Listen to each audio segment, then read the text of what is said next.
Students, आज हम शुरू करते हैं डीएनए फिंगर प्रिंटिंग।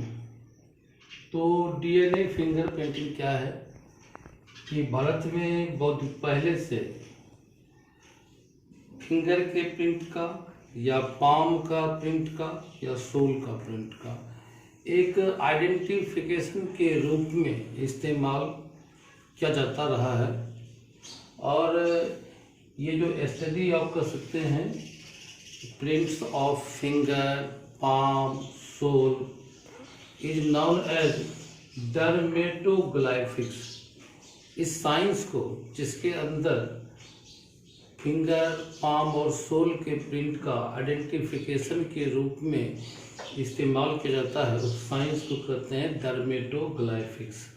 और इसका खोज जो किया विलियम हर्शेल नाम के साइंटिस्ट ने 1858 में इसकी खोज किया। और इसमें क्या कमी है कि फिंगर प्रिंट किसी के ऑपरेशन के द्वारा, प्लास्टिक सर्जरी के द्वारा बदले जा सकते हैं। तो ऐसे फिंगर प्रिंट जो होता है वो भी सबका अलग अलग होता है, लेकिन जो डीएनए फिंगर प्रिंट है उसको किसी भी नॉन मेथड, अभी तक जो ज्ञात माध्यम है, वो बदला नहीं जा सकता। हर एक आदमी का स्पेसिफिक होता है, अलग होता है, इसमें कोई चेंज नहीं किया जा सकता है। तो ये ज़्यादा प्रमाणित है। और डीएनए फिंगर प्रिंट की खोज एक साइंटिस्ट यूके के, यूनाइटेड किंगडम, इंग्लैंड के सर एलेक्स जेफरीज ने किया था 1984 में।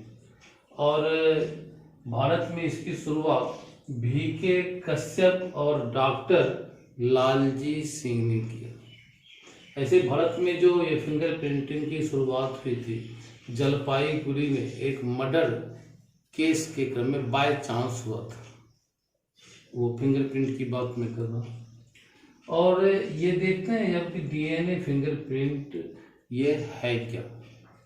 ये डीएनए जितने भी क्या कहते हैं लोग के जैसे है, कोई भी ये सेल है उसमें डीएनए फिंगरप्रिंट जो होता है सभी सेल का एक होता है।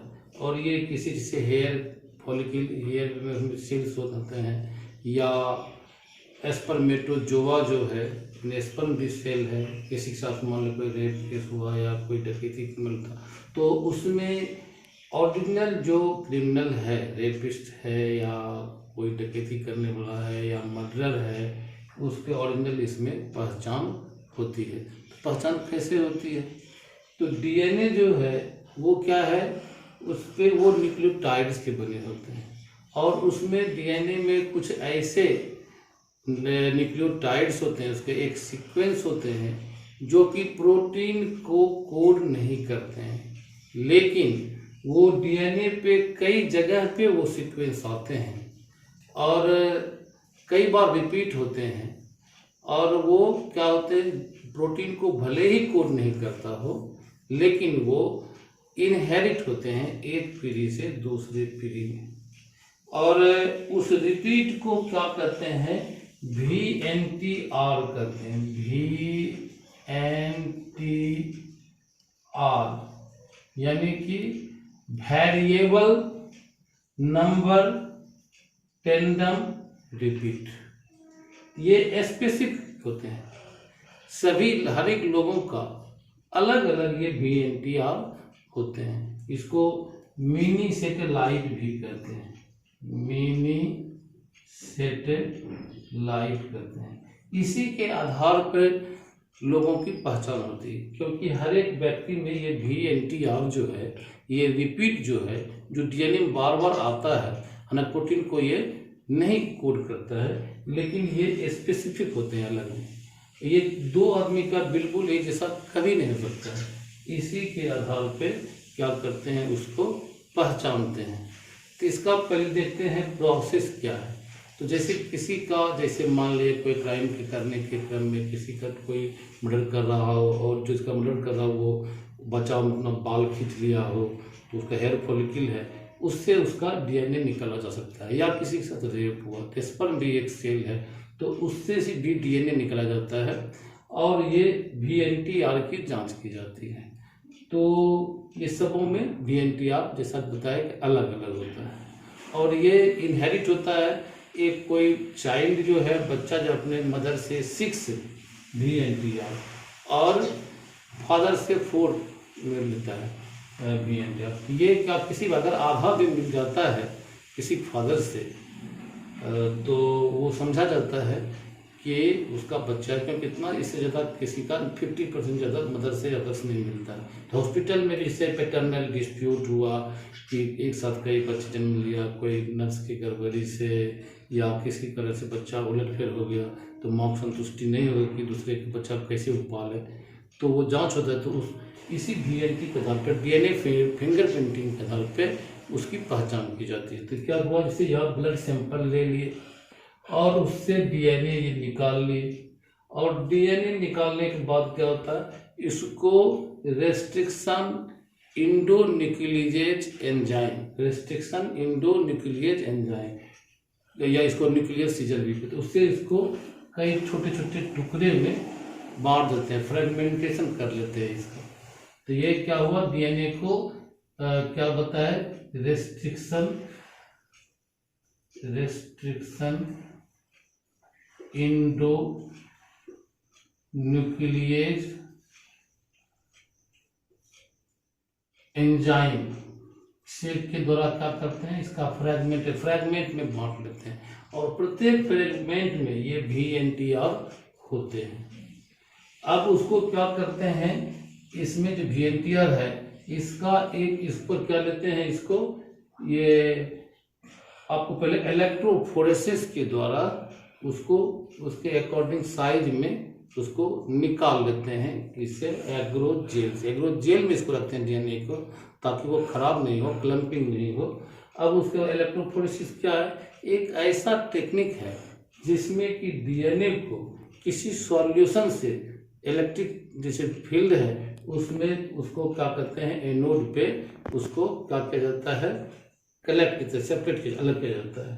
अब उसको क्या करते हैं, किसी जेल से जिसमें रखा उससे इलेक्ट्रोफोरेसिस मेथड के द्वारा क्या करते हैं, बाहर निकाल लेते हैं और इसके बाद फिर उसको क्या करते हैं, नायलॉन पेपर पे उसकी कॉपी की जाती है।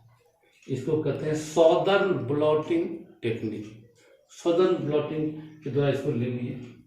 अब क्या करते हैं, एक प्रॉब बनाते हैं। प्रॉब मीन्स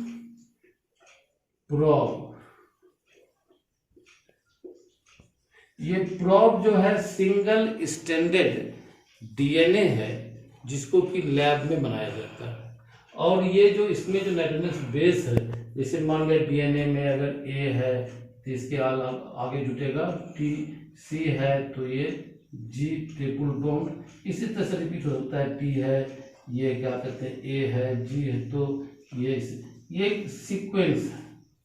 तो ये सिंगल स्टैंडर्ड है, मतलब कि एक ही स्ट्रैंड है A। तो ये जो सीक्वेंस है वो उसी सीक्वेंस से बनाया जाता है DNA probe, single stranded DNA, वो कंप्लीमेंट्री हो VNTR का। और अब इसको क्या करते हैं, रेडियो एक्टिव